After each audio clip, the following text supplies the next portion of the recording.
가을은 결실의 계절입니다. 여러분은 무엇을 거두며 사십니까? 제가 오늘 말씀의 제목을 감사의 계절이라고 했는데, 여러분의 삶 속에 감사는 얼마나 자리 잡고 있습니까? 우리가 이 땅의 삶을 살 때 다가오는 여러 가지 삶의 문제들이 우리를 옥죄고 힘들게 할 때가 참 많이 있습니다. 그때마다 우리는 어떻게 이 어려움을 이겨나갈까 고민하고 있는데, 오늘 말씀의 은혜를 통해서 우리 모든 성도들이 감사로 그 어려움들을 다 이겨나갈 수 있기를 간절히 소원합니다. 어느 날 하나님께서 천국의 보물창고를 이렇게 두시고 천사 둘을 부릅니다. 너희가 땅에 내려가서 기도 제목과 또한 천사에게는 감사의 제목을 거둬서 가져와라. 그 보물창고에는 우리가 이 땅에서 누릴 너무나 많은 보화들이 쌓여 있습니다. 어떤 것은 명예, 지위, 물질 모든 것이 가득 채워져 있었습니다. 그러면서 하나님께서 그렇게 말씀합니다. 너희들이 기도 제목을 가져오게 되면 응답하게 주고 감사 제목을 가져오는 사람에게는 이 모든 보화를 주시겠다 말씀하십니다. 그 이야기들은 두 천사가 땅으로 내려갔습니다. 그런데 하루도 안 되어서 기도 제목을 거두러 갔던 천사는 바로 돌아옵니다. 그 바구니에게는 기도 제목이 가득 채워져 있습니다. 그런데 웬일인지 감사 제목을 거두러 갔던 천사는 돌아오지 않습니다. 이틀, 3일, 일주일이 돼서야 겨우 돌아오는데 그 안에 보니까 감사의 제목들이 별로 없어요. 그런데 놀랍게도 그걸 뜯어보니까 거기에 미처 기도 제목을 올리지 않은 사람이 그 감사 제목을 거기에 넣은 거예요. 그래서 하나님께서 더 이상 기대하기 어렵다라고 이야기를 하고 그 보화의 천국문을 닫으려고 하는 그 순간 아주 큰 소리로 이 천사가 소리칩니다. 아닙니다, 하나님, 하나 있습니다. 그것이 감사의 제목이었습니다. 그 사람에게 그 모든 보화가 주어졌다라고 하는 이야기입니다. 누군가가 만들어낸 이야기이지만 우리의 삶을 참 많이 돌아보게 하는 이야기입니다. 우리는 이 땅의 삶을 살면서 뭔가 선택하며 살 수밖에 없는데, 어쩌면 우리의 삶에는 감사를 선택하든 불평과 불만을 선택하든 그 두 가지 중에 하나밖에 선택할 수 없다면 여러분은 무엇을 선택하며 살고 싶으십니까? 감사는 체질입니다. 체질이 바뀌어야 감사가 우리 삶에서 일상으로 나올 수 있습니다. 어떤 책에 보니까 감사는 은혜의 단비가 되어서 감사의 제목이 올라가면 하늘에 은혜의 단비로 내려져서 거기에 거름이 되고 그 물길을 통해서 곡식이 자라고 풍성한 열매를 맺을 수 있다고 이야기하는 것처럼 우리의 감사가 많아지면 많아질수록 은혜를 통해서 우리의 삶이 더 풍성해질 수 있다고 하는 사실을 우리는 알아야 합니다. 우리 삶에서 감사가 없어지면 은혜도 점점점 고갈되어집니다. 감사의 인생은 언제나 기쁨으로 우리의 삶을 이끌어가지만 불평과 불만은 우리 마음을 실패와 좌절과 낙심으로 이끌고 간다고 하는 사실을 우리는 알아야 합니다. 사랑하는 성도 여러분, 여러분은 지금 어떤 체질이 되고 싶습니까? 오늘 우리가 읽은 본문은 아마 조금만 신앙생활 하신 분이면 너무도 잘 아는 말씀입니다. 오병이어의 기적. 조그만 소년 하나가 받쳐진 물고기 2마리와 보리떡 5개를 통해서 5천 명이 먹고 남았다는 놀라운 기적의 사건이 오늘 우리가 읽은 본문의 내용입니다.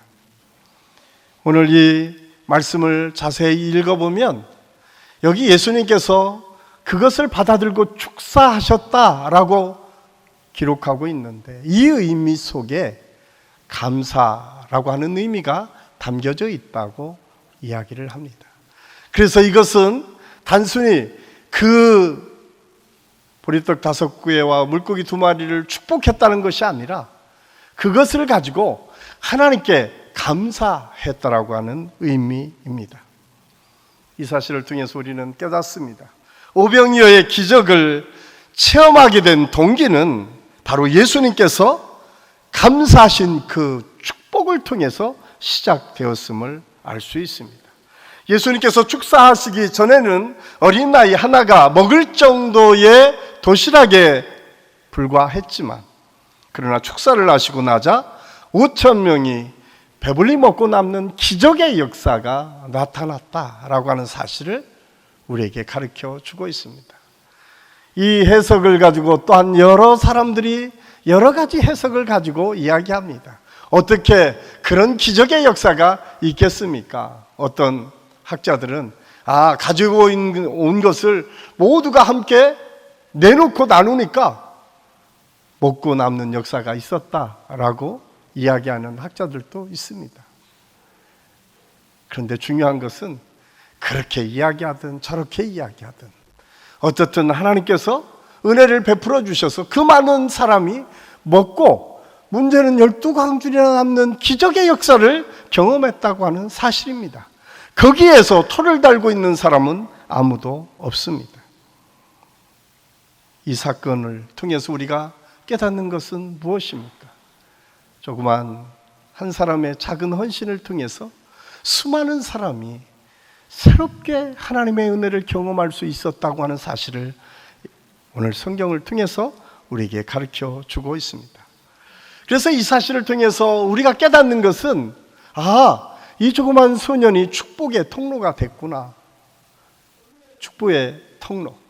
저는 우리 안식교 모든 성도들이 오늘 이 감사를 배우고 감사의 체질화가 됨으로 인해서 여러분 한 사람 한 사람의 여러분의 가정에서 여러분이 만나는 사람들과의 관계 속에서 여러분들이 관계하는 모든 공동체 안에서 축복의 통로가 되어서 여러분으로 인해서 더 큰 하나님의 은혜와 축복을 경험하는 역사가 있기를 예수님의 이름으로 간절히 축원합니다.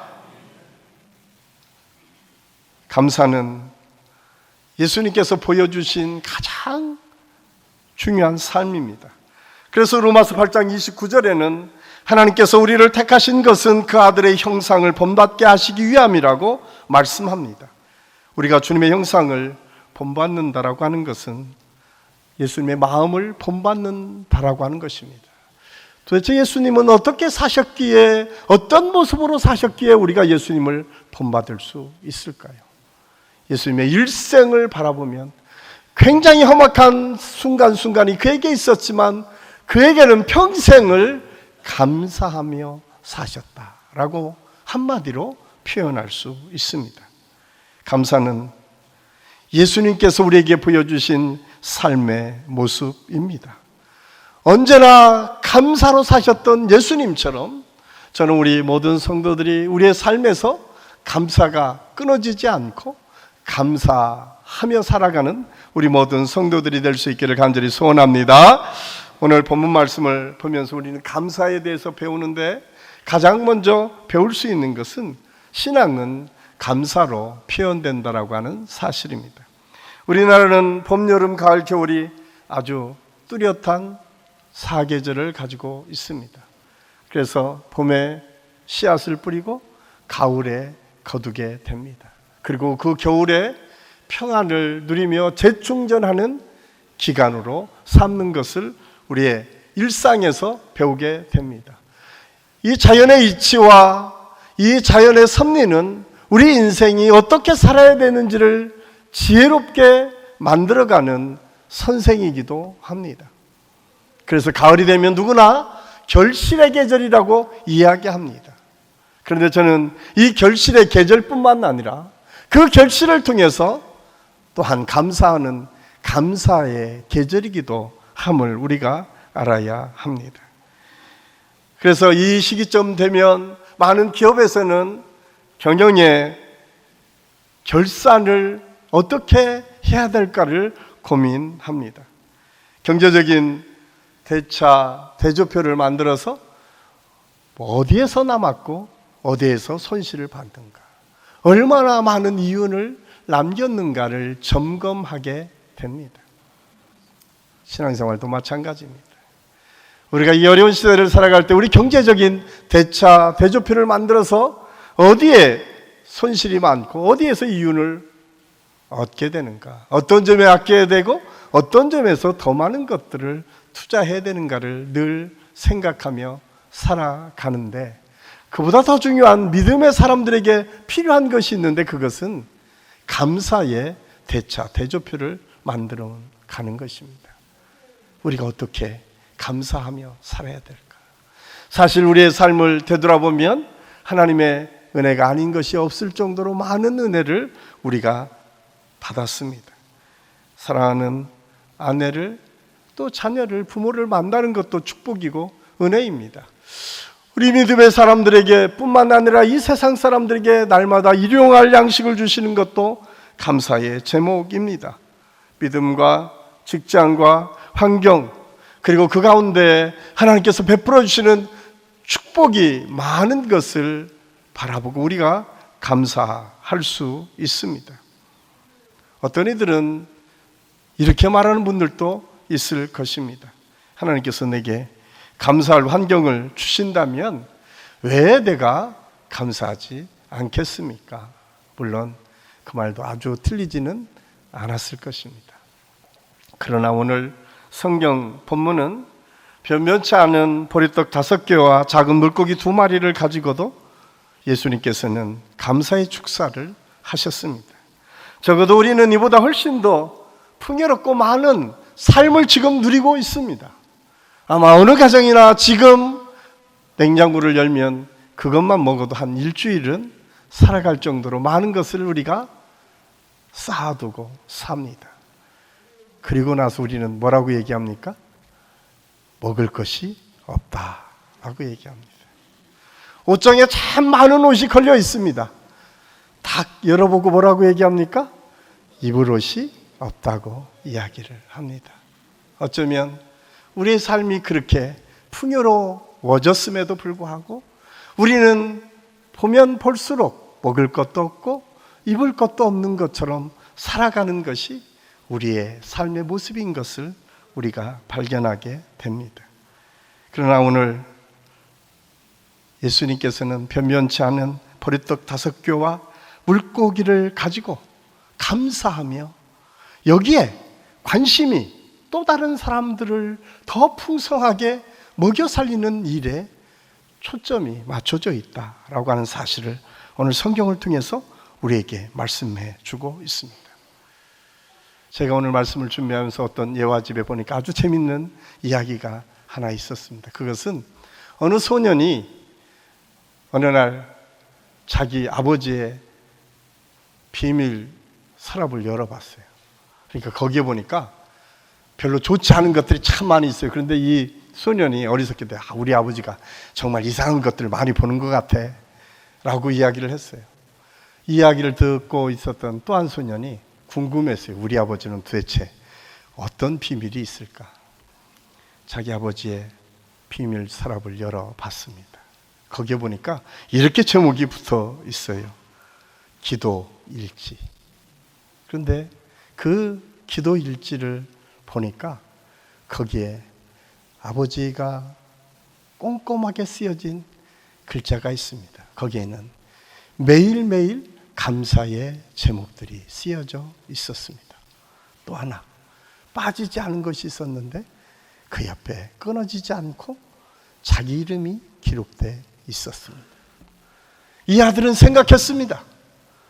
우리 아버지가 얼마나 나를 중요하게 생각하는지, 우리 아버지가 나를 어떤 마음으로 바라보고 있는지, 아버지의 삶의 태도와 자세는 어떤 삶의 태도와 자세인지.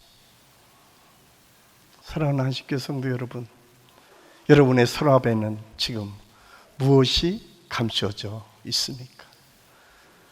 이 사랑하는 소년이 여러분 어디를 가나 때로는 실패하고 좌절하고 어려움을 만날 수 있을 것입니다. 그러나 그 아들은 거기에서 멈추지 않을 것입니다.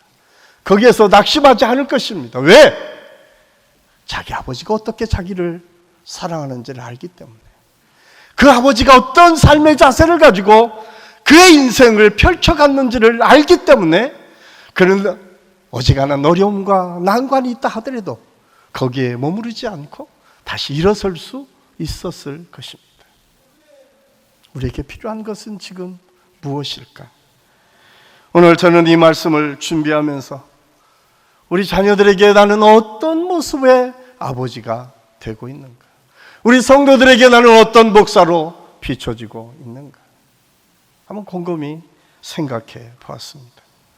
사랑하는 한신교 성도 여러분, 여러분의 깊이 감춰진 그 서랍 속에는 무엇이 지금 쌓여져 있습니까?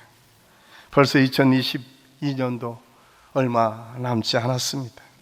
대나무가 매듭을 짓고 성장을 하듯이 주님 앞에 감사와 감격의 매듭을 지어야 될 때가 지금 이 가을이라고 하는 사실을 우리는 잊어서는 안 됩니다. 우리의 감사의 수준은 지금 어디까지 와 있습니까?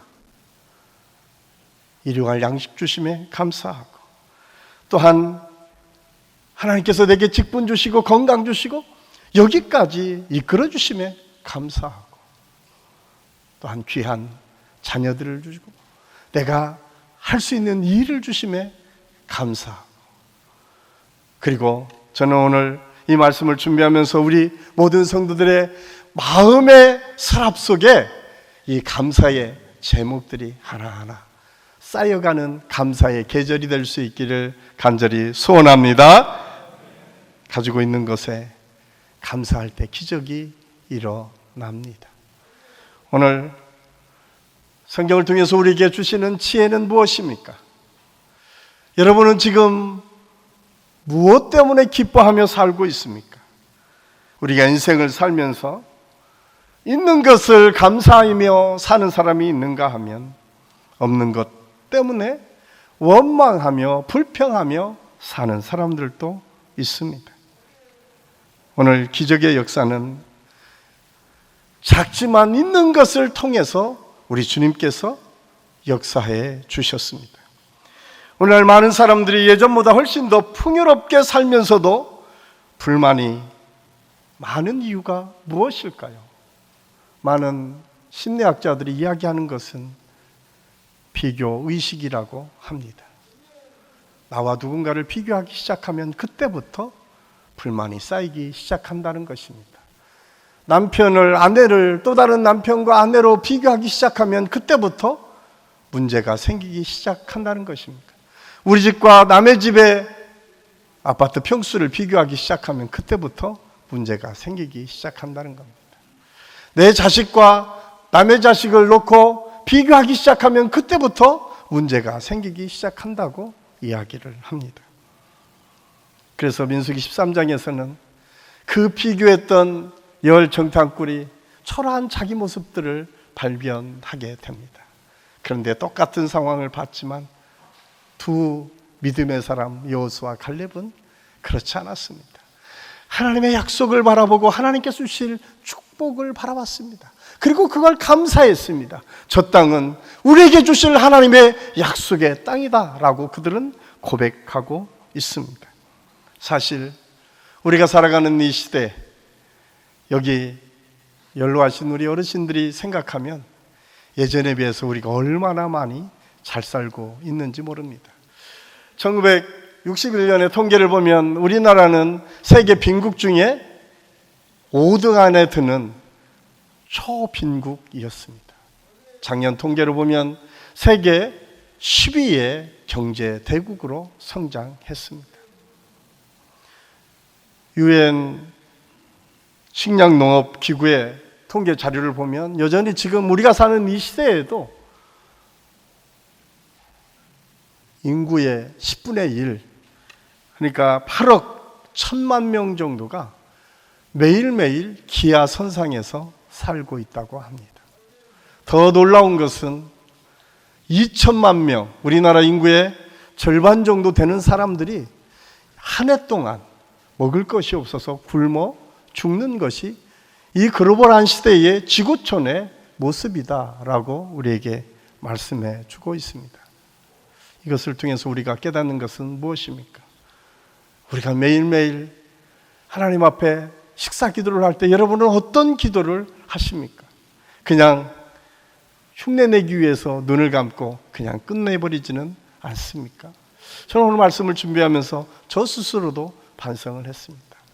과연 우리는 일용할 양식 주심에 얼마나 많이 감사하고 있는가?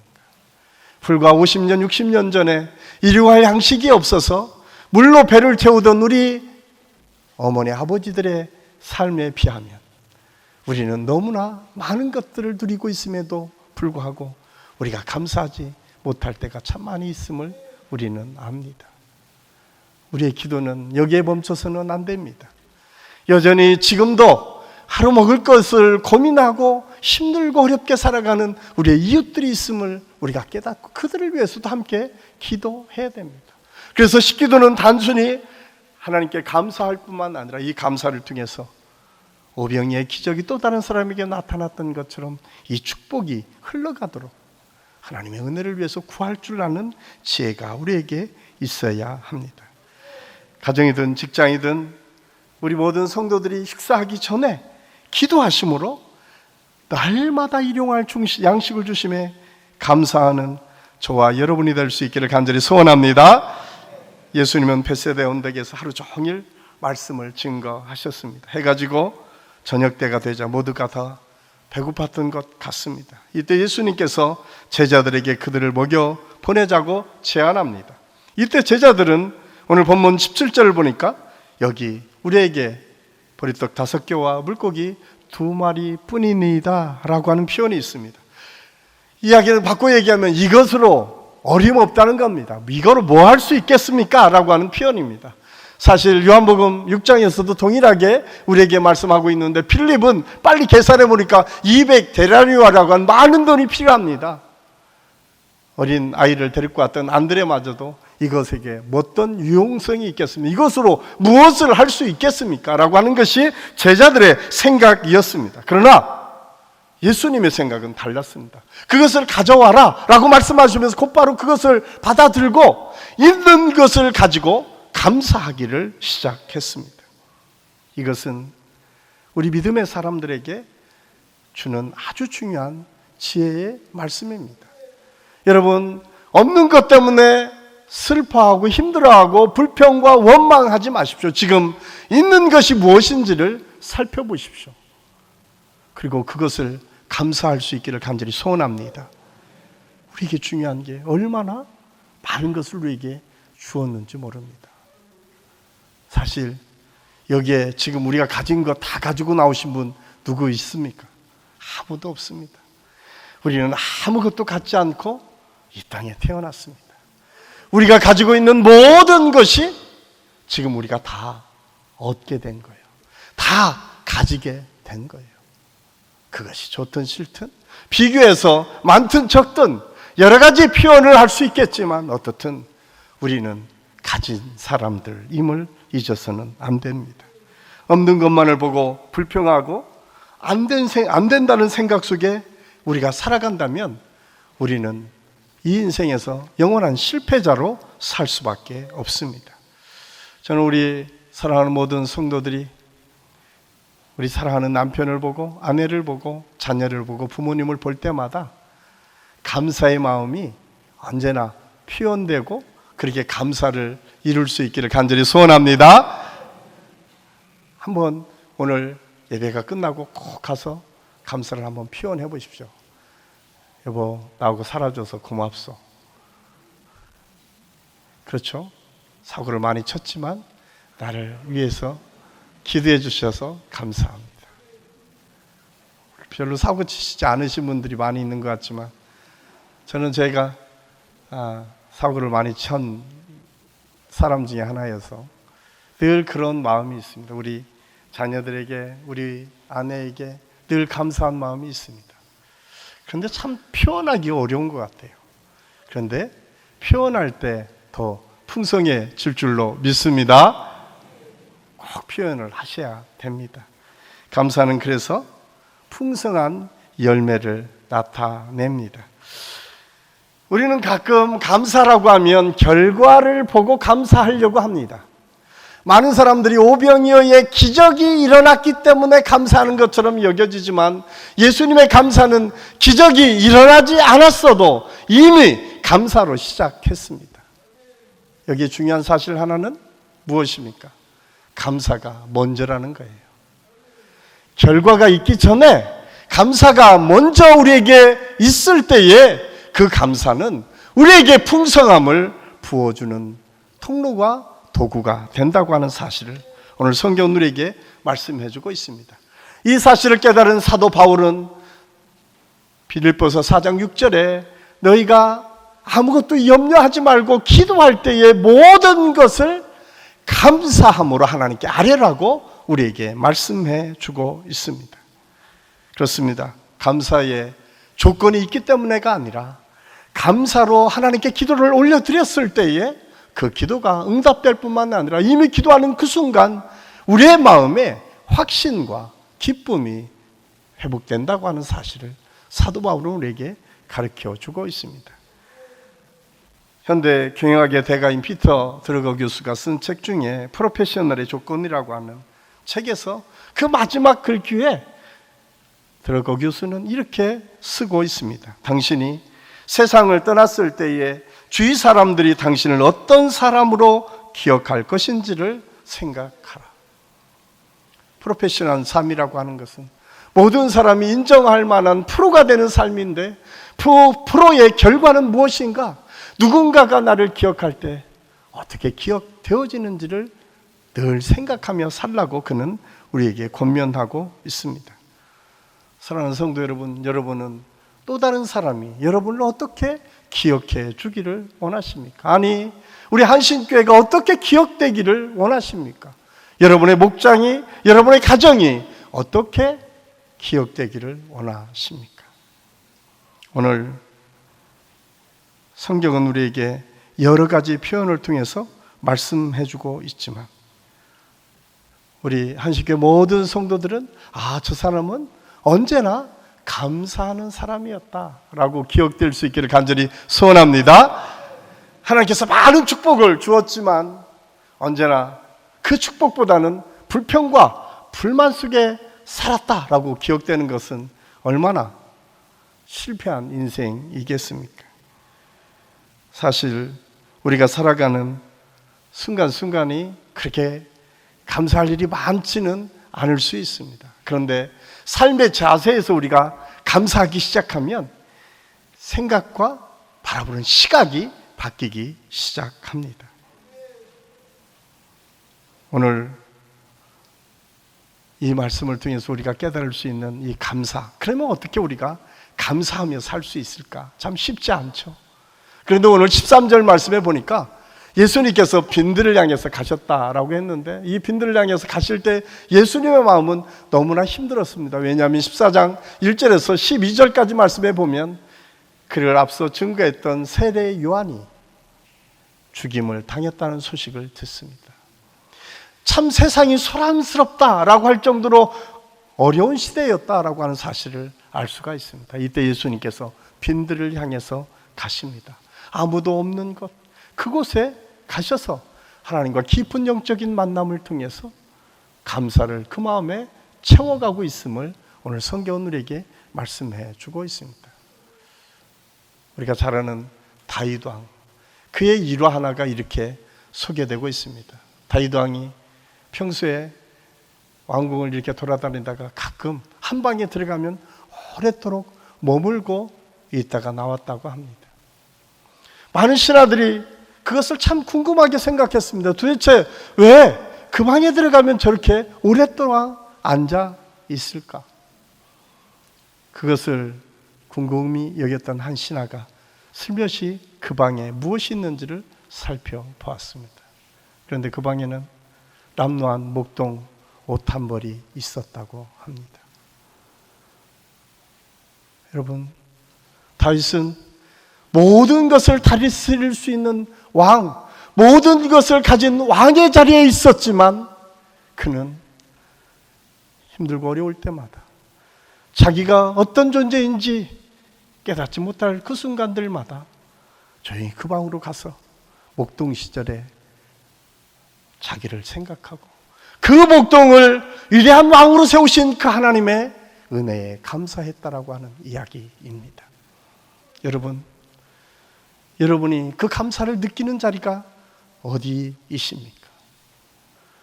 저는 우리 한신교회 모든 성도들이 어느 곳에 있든지 여러분 목동 시절을 잊지 않고 나라와 민족을 위해서 섬겼던 왕 다윗처럼 우리가 우리 스스로를 돌아보고 감사할 수 있는 그 자리를 우리가 찾고 거기에서 하나님의 은혜를 감사할 수 있을 때에 우리는 감사의 체질이 감사의 사람으로 변화될 수 있음을 이 예화는 우리에게 가르쳐 주고 있습니다. 오늘 여러분의 빈들은 어디에 있습니까? 다윗 왕이 자기의 남루한 목동의 옷을 보면서 초심을 잃지 않고 자기의 삶을 감사로 채웠던 감사의 자리는 우리에게 어디에 있을까요? 저는 이 성전이 여러분의 기도의 자리가 여러분의 말씀을 읽고 기도하는 그 중에 그런 하나님의 은혜를 깨닫는 역사가 있기를 간절히 소원합니다. 복음성가 중에 하나님 한 번도 나를 신박시킨 적 없으시고 라고 하는 찬양이 있습니다. 거기에 2절에 이렇게 기록하고 있습니다. 지나온 모든 세월들 돌아보아도 그 어느 것 하나 주의 손길 안 미친 것 전혀 없네. 그렇습니다.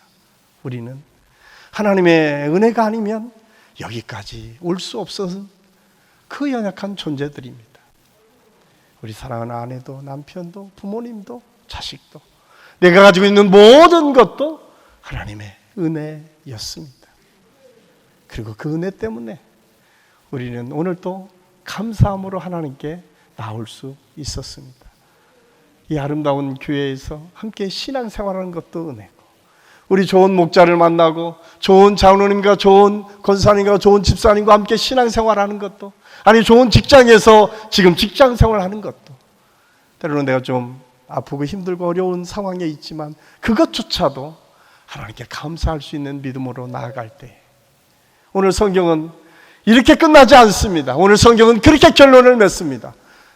감사가 시작되니까 거기에서 오병이어의 기적이 일어난다. 단순히 감사는 감사로 끝나지 않습니다. 그 감사가 수많은 사람들을 먹이고 그를 통해서 하나님의 역사가 무엇인가를 보여주는 위대한 역사의 시작이었음을 오늘 성경은 우리에게 말씀해 주고 있습니다.